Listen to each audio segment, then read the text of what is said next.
li war a leer leer na kon nag sañ nañu dellu ci nafar gi. ah xam naa nag am na lu xaw a nekk ci man te mooy di naxee mbaay daf may neex. lan moo tax ma wax ko ndax am na question boo xam ni suñu mbokk Zaw Mbengue nga posé woon na ko lu tax tontuwuma lu tax cours bii passé suñu mbokk Mouhamed mi indi opération wu doomu aadama lu tax ma posé question bi ma posé lu tax parce que yëpp a duggante xam nga dafa am lu am gis nga bëri na ku yaakaar ne problématique bi nga am sa kanam compliqué na fekk ne yaa ko compliqué moo tax la plupart du temps question yi dana bëri fekk ne benn raisonnement bi la rek te kon benn question la moo tax di jouer ci biir logique boobu dafay yomb mais ñu ñëw ci question yi boobu am na si yu am solo yu ñu jot a posé.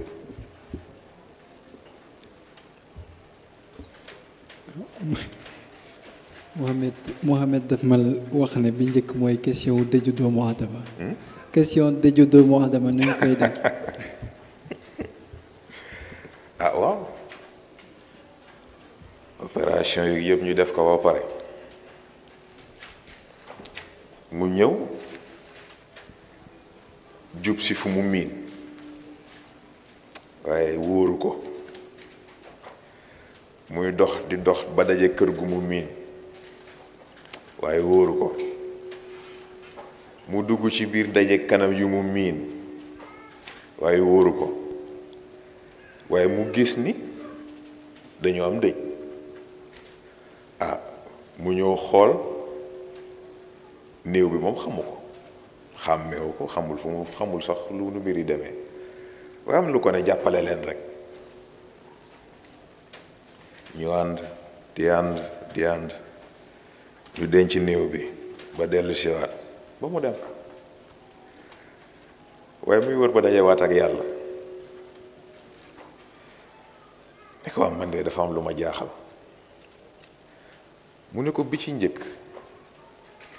mooy ba ma jógee ci yow ba léegi maa ngi wër rek maa ngi wër di wër waaye xaw ma fu ma jëm mu ne ko ñaareel bi dafa am dëj bu ma dem quartier ba xaw naa ko xàmme mais wóoruma kër ga xaw naa ko xàmmee mais wóoruma ña fa nekk xaw naa leen xàmmee mais wóoruma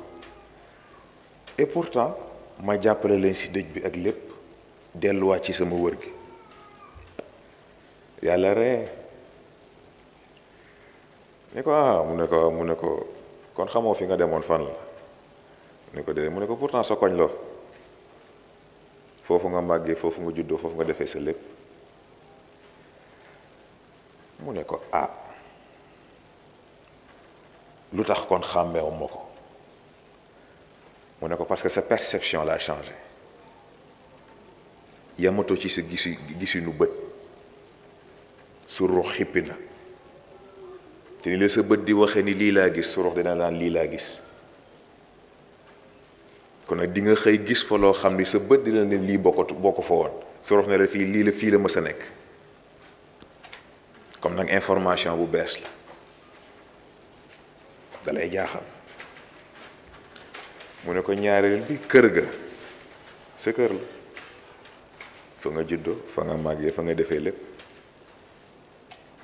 mu ne ko ña nga fa fekk say mbokk lañu yaa màggadoog ñoom seen kanam nga judd defeek ñoom lépp mu ne ko kon lu tax xàmmewu ma néew bi mu ne ko parce que yow la mu ne ko parce que yow la mu ne ko nag dafa fekk ni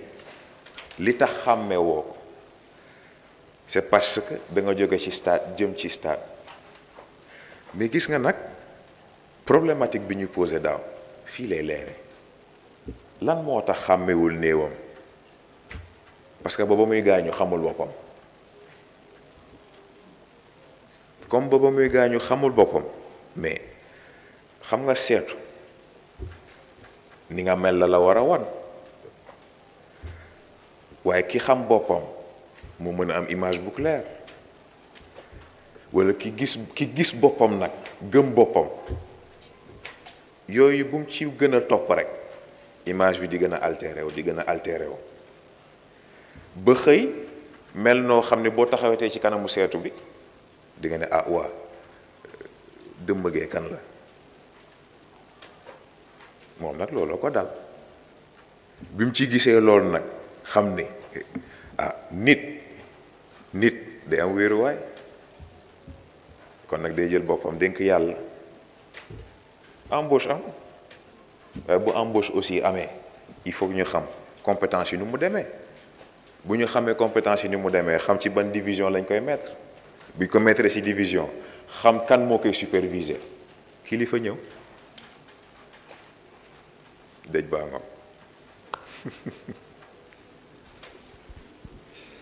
am na benn mbokk bu laajte quelle est la finalité de la pureté est-ce que daf lay yóbbu ci dëkkaaleeg yàlla déedéet pureté objectif am niru yàlla la Dieu a créé l'homme à son image yittey nit la nag léegi mu fexe ba image bi gën a net gën a clair bien vrai que nag ak lu mën ci xew roy du niroog pire waaye nag ku nekk sañ ngaa defaru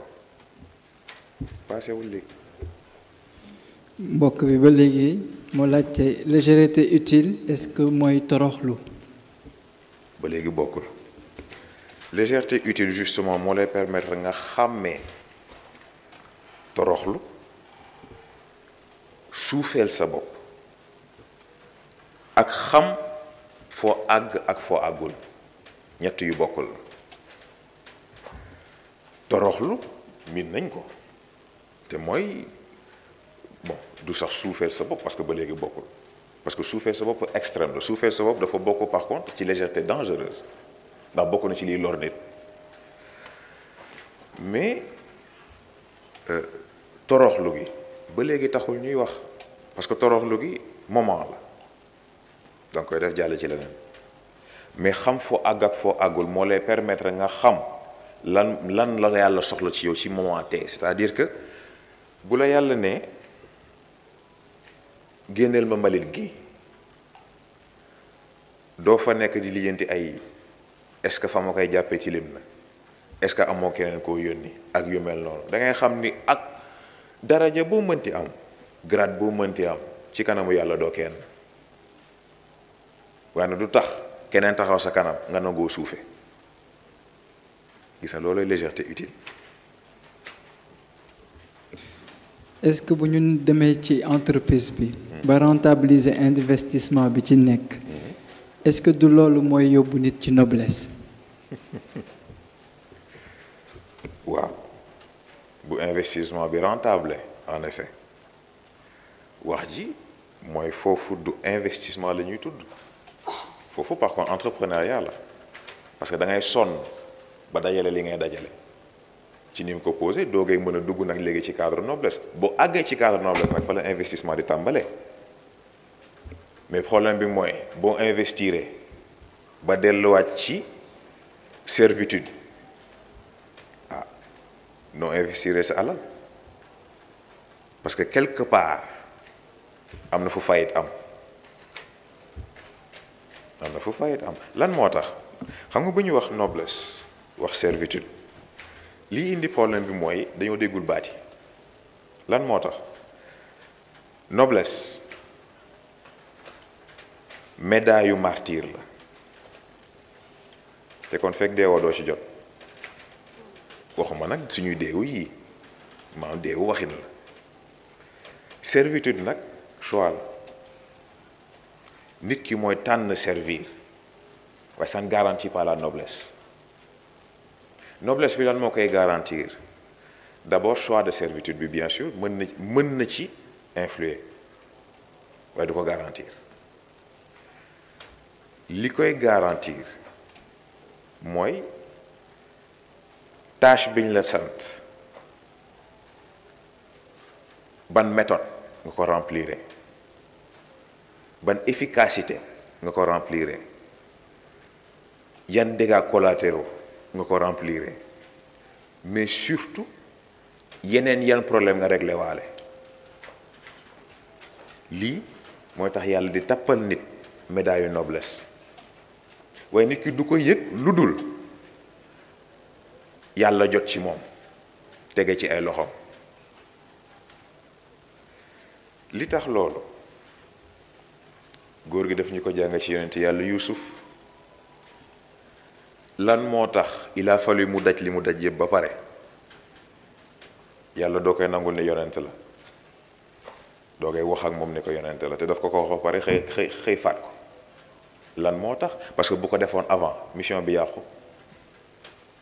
foofu servitude mooy farataam.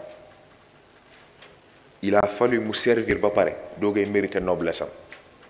te comme nag xas na noble, ña fa nekk est-ce que mérité nañ ko. kon nag il faut yàlla jot ci moom.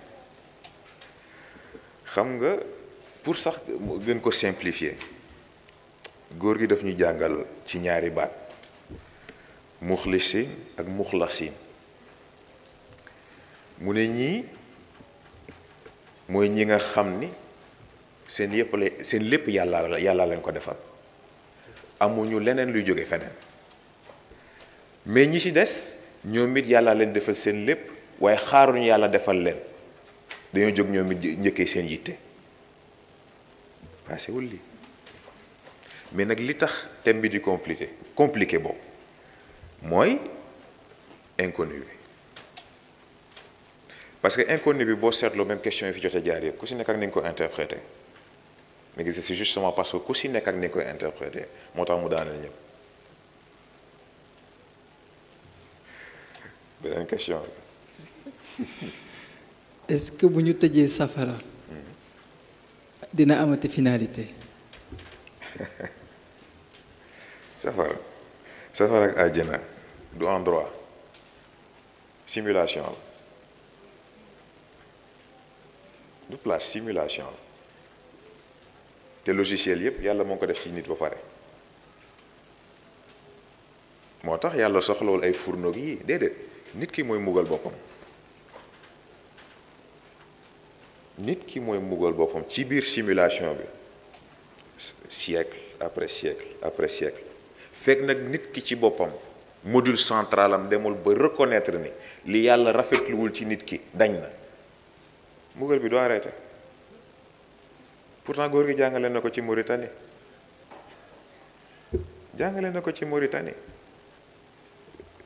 lépp yàlla nga ko tënk ci nit, moo xam àjjana gi la moo xam safara si la. ce qui fait que safara si du problème mu mbugal nit moo ko yëkkati, déedéet jubbanti nit moo ko yëkkati. dafa fekk ne méthode bi gën a extrême la, te mooy dellu ci li ñu expliqué woon. bu nit jëlee ndox jëriñu ko, nit jël suuf jëriñu ko, mu jël xeer jëriñu ko, yàlla dugg ak moom ci safara. mais bu ko safara jëriñul nag fu mu jëm expliqué nañ ko bi passé, te mooy yàlla da koy delloowaat ci ngelaw. ndax bu ngelaw amul safara mënul noyyi, waaye ban ngelaw la ñuy wax? ban ngelaw la ñuy wax? ngelawu mbaaxu yàlla nga xam ne bu ko wóoree ni lépp jaar na fi dara réglé wul, mu xam ni ah maa sañ maa def, moom moo ko sañ mu jeex. mu upp la ngelaw goo xam ne da ngay jékki-jékki ni i man de maa ngi woon ci musiba,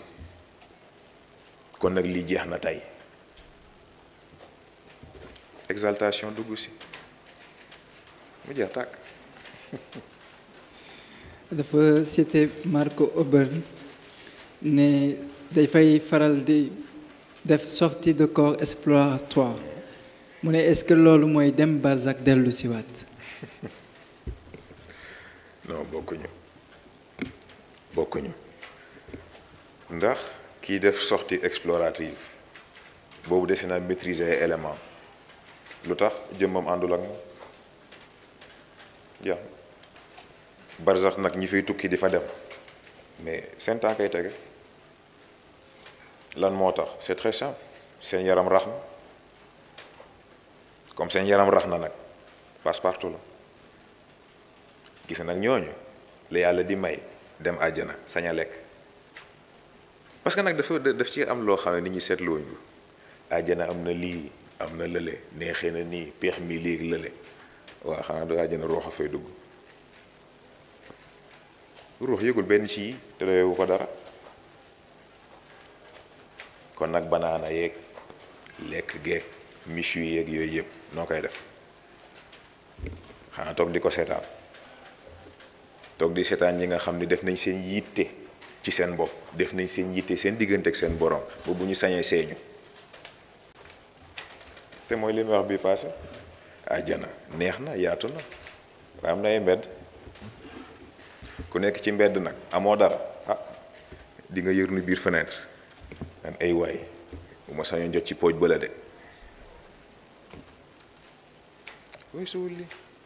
gis nga yàlla loo gis mérite la loo gis mérite la julli naa sama àdduna yëpp yàlla may na ma àjjana waaw taxul nga am foo dëkk de taxul nga am loo fa nekkee de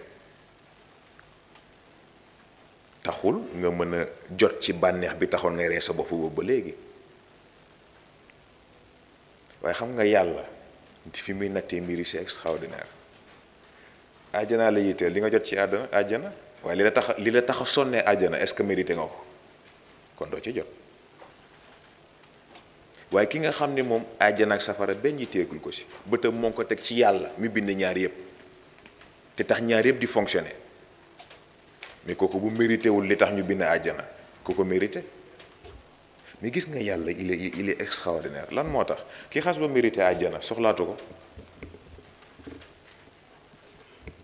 ki xas ba mérité àjjana soxlaatu ko ndax dépassé na règles yi ko régir dépassé na cadre yu ndaw yi nit ñi créé ndax moom fi mu toll àjjana neexaayam safatu ko dara ndax ñam na yàlla kooku nag kenn du ko ñam di gisati leneen moo tax foofu xëy na de temps en temps rek lu mënul ñàkk rek ay farataaluñ ko moo tax ah mbir yi lu jar a xoolaat la. am na kuy laaj rôle intention ci classification acte de noblesse ak acte de servitude lan mooy rôle intention. mais mooy origine bi mais aussi mooy facteur modificateur bi lan moo tax bu fekkee da nga am benn yéene bi ne da nga yéene servir xam nga sax waxtaan nañ ko ci semaine yi passé te mooy yéene bi moo nga fa mais acte bi yitte gi bi mu war a àndal est-ce que tolloo nag yéene gi mais même bu fekkee dañ ne tolloo na par défaut y a aucun problème wax ji mooy est-ce que wóor na la yéene gi falsifié woo ko benn est-ce que wóor na la ni dénaturé woo ko est-ce que ñett wóor na la ni li tax nga yéene leer na la ndax bis bu nekk nit ndax boppam bu fekkee da nga ne da ngay def ngir yàlla est-ce que da nga def réellement ngir yàlla wala da nga def ngir yàlla gis la gis nga yii yëpp dafay modifier en fait nature yéene gi lii yëpp nag lu jar a étudier la moo tax ñu indi ko bii passé. soxna si laajte est-ce que martaba juddu ci jigéen nekkul pureté dangereuse. ah gëwuma ko de gëwuma ko lan moo tax da ngeen di bàyyi xel ni nit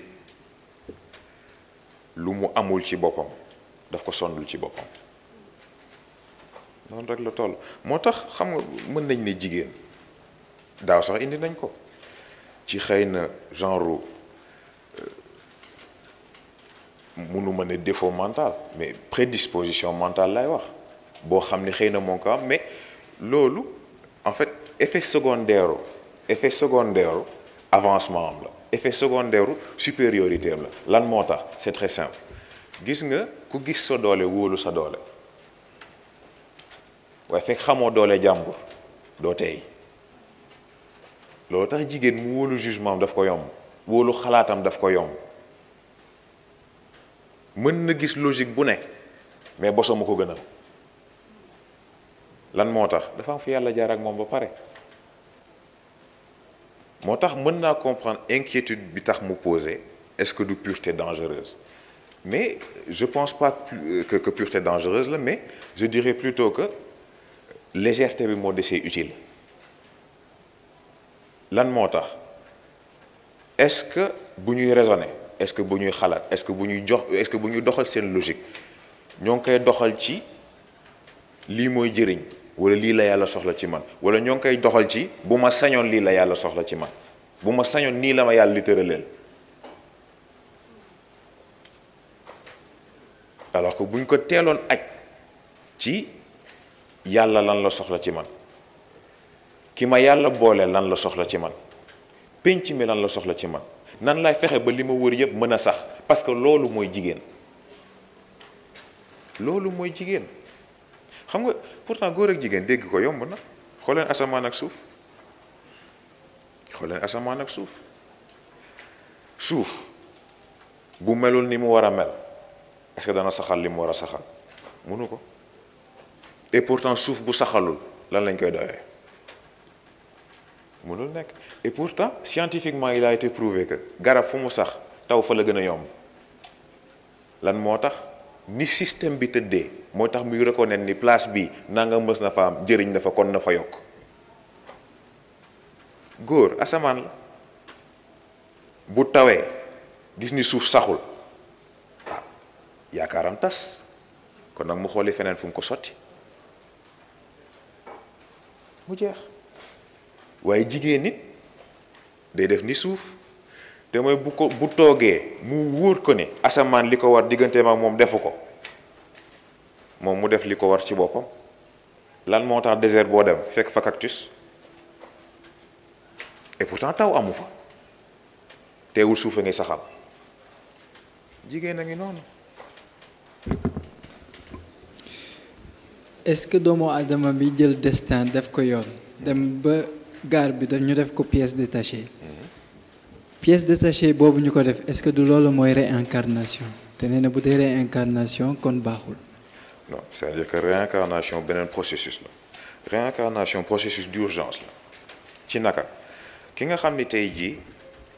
am na mission bu mu war a def pour une raison ou pour une autre am lu ko gàllankoor ci àggale mission boobu moo xam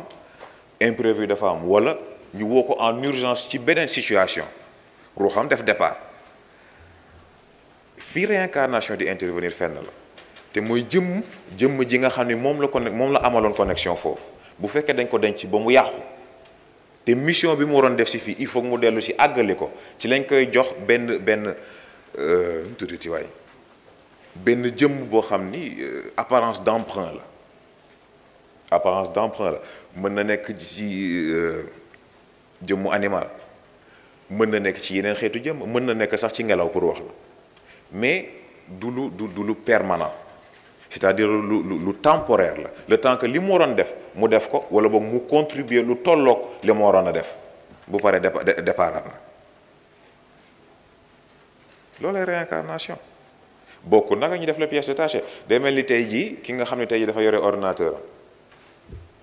di ko utiliser gis ni disque dur am dafa fees xam na ni bon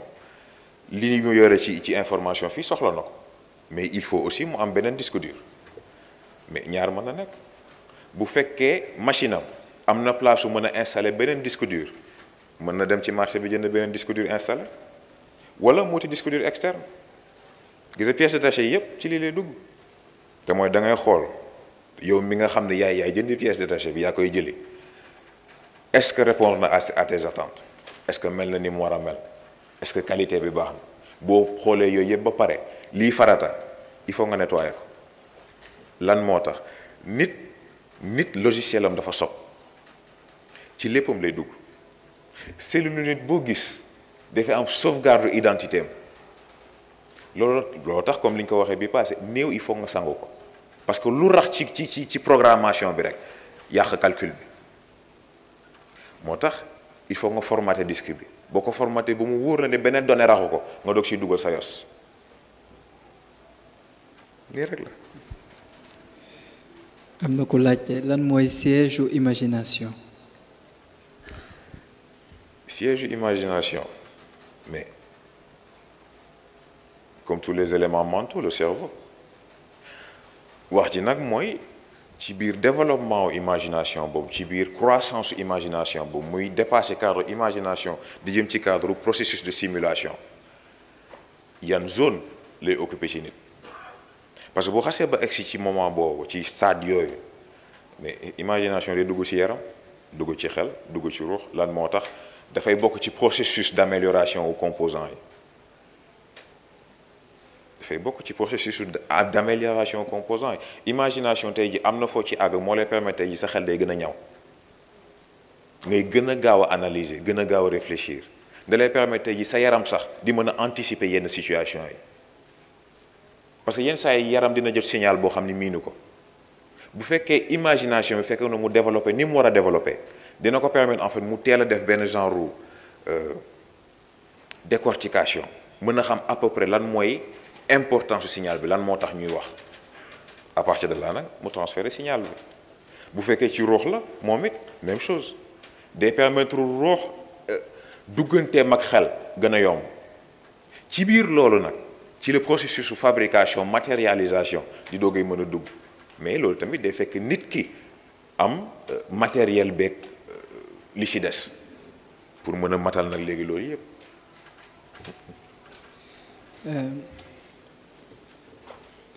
Avant-dernière question,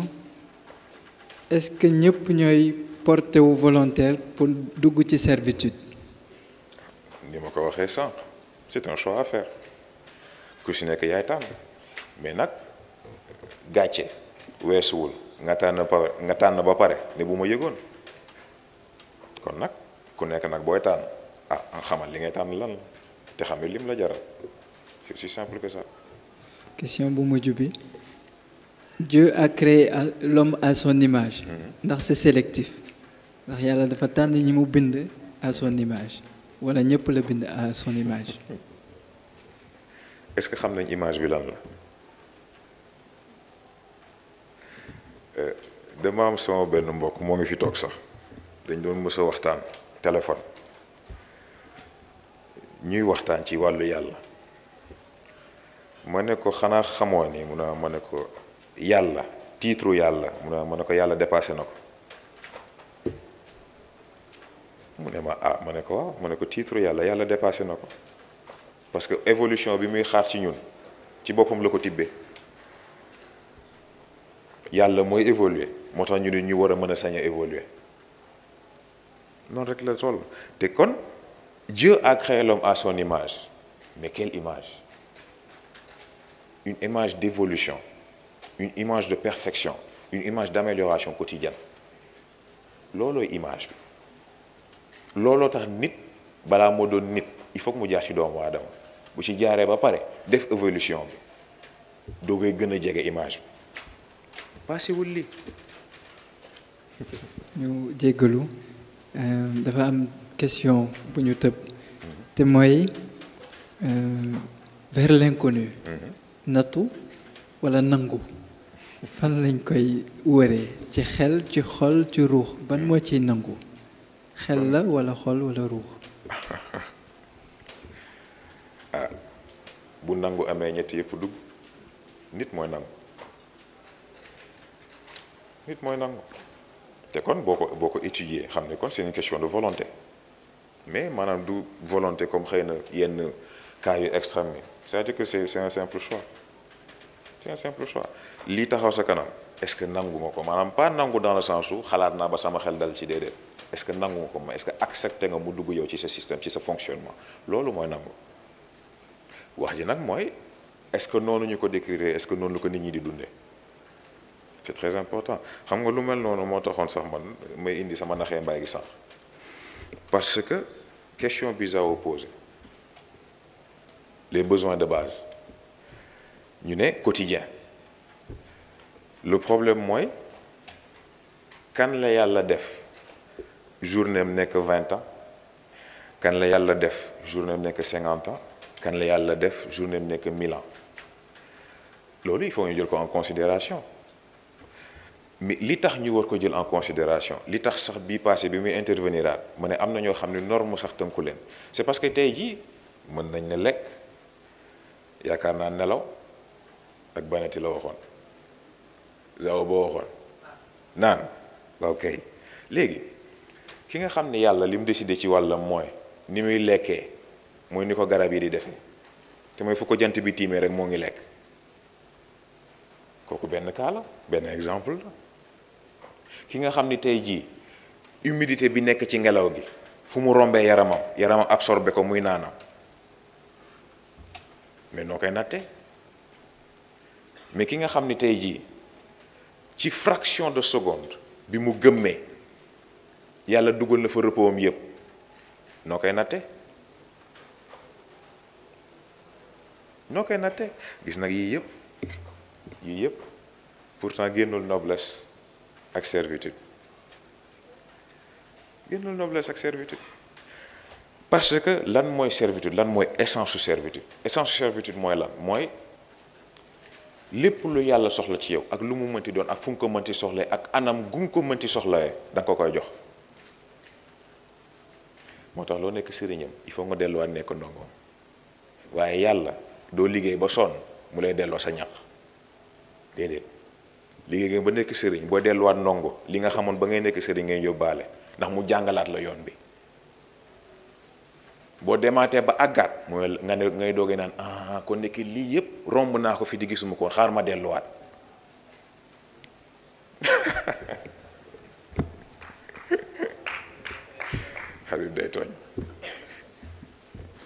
Habib day tooñ pourtant de loolu la nekkoon objectif bi te yàlla xam na ni bañ koy tuddee aller retour xamuñ la ñu ko tudd loolu lan ba ñu góor gi jàngalee concept bii yàlla xam na ni tuuti ñu dof pour wax la gis nga lundi bii passé yàlla xam na ni li ñu dal ñun ñoo ko xam fi ñu góor gi toll ñun ñoo ko xam fi ñu jaar ak moom ñun ñoo ko xam la ilaha illallah Pape Cheikh mbii sedda la ci ñaata yoon lañ toog fii ci salle bi mu ñuy jàngal yoo xam ne doo ko fekke ci téere doo ko fekke ci waxu nitu yàlla doo ko fekke fenn xam nga lu tax am na loo xam ne alxuraan sax fekkee wu ko moom mi ko fekkee moo ñu mën a toog fii nañu nii la demee sama góor gi xamoo leen ko waaye nag sama fullaang ci leen de bu ma wóoree ni mérité woo leen ko ma nangu ko nag yéen a ngi réelu sérieux lay wax ci man fi ma toll maa ko xam waaw sant yàlla mais nag nuance yu mel noonu dafa jar di xàmme xam nga yàlla xam ne fan yi ci ginnaaw laa toog ndeysaan sama xel di ci dellu ay ree di ma jàpp may fàttaliku ndeysaan ba ñuy doogee tàmbali liggéey bi sama gars yi ndeysaan sawar xër lool maam woote ne nañ dem yow toog nga 2 jours defoo dara foo nekk dañu woo maam mu verbaliser la de yooyu yëpp mais xam nga yëg ni croissance a ngi am farata la yëg ni njëriñ a ngi am farata la te loolu def di loo xam ni ñoom ñii dama leen ko yàgg sant dama leen ko yàlla yàgg ñaan te mooy dama leen ñaan ni suñuy gisee ak suñuy waxtaan bu demee ba juratul njëriñ nañ ko bàyyi te maa ngi leen di waatale nii ma taxawee seen kanam bu fekkee juratul njëriñ dañ koy bàyyi ndax nag wax di feesal nopp nit ñi pour lan wax junne ak wax téeméeri heure pour lan ñaata mag a fi jaar jàngale nañ lu ne góor gi jàngale na fi lu ne daa tax kenn dégg daa tax kenn jëriñoo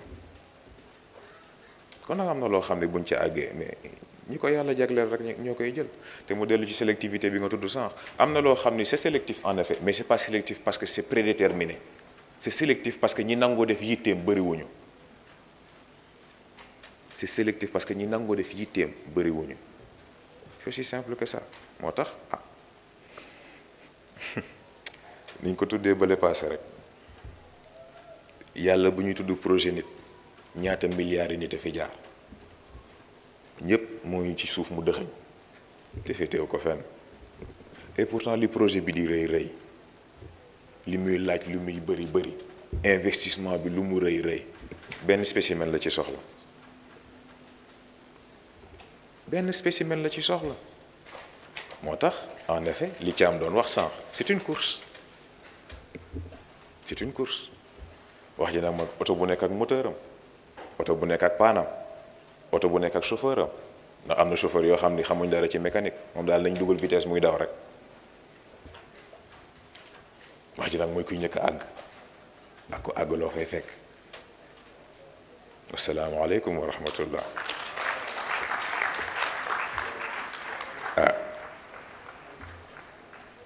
kàddu yi guddi na toogaay yi yàgg na jéggalu ci yëpp rek dafa fekk ne am na loo xam ni moom il faut muy leer niñ ko daan faral di déggee nay leer Moustapha bëggul lëndëm yàlla nañ ko si yàgg niru sant yàlla kon nag ñu dellu ñaanalante jàng fatiha ñetti xuraysh falax ak naa salaatul fatih xam naa nag cours prochain nag dañuy jox oustaz Pape Cheikh mu jàngoon ñu nag jeexitalu ñaan gi nan lañ koy defee dama tawat ni nga ko daan waxee dama wopp sant yàlla kon ñeen def li waaj a defoon ñëw taxaw ñëpp di ko xaar mu waxtaan mu xool la xam ni tayal na ko lool mu ne gars yi xam ngeen li ma bëgg a wax gars yi ne ko déedéet mu ne xaju fi nañ bàyyi ba déwén mu ñëwaat ne gars yi xam ngeen li ma bëgg a wax gars yi ne waaw mu ne kon jaru ko nañ dem ba déwén ñu demaat at ba ca topp ñëpp ñëwaat mu ne gars yi xam ngeen li ma bëgg wax ñii ne waaw ñii ne déet mu ne ñi ko xam wax leen ko ñi ko xamul ñu demaat ba déwén kon nag ñu jàng ñaan bi te yeeweeku ba beneen incha allah bismillah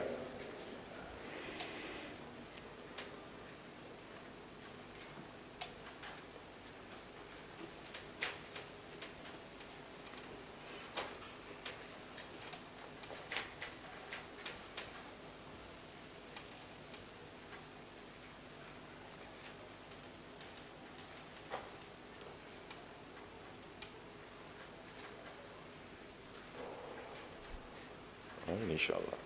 jërë ngeen jëf merci.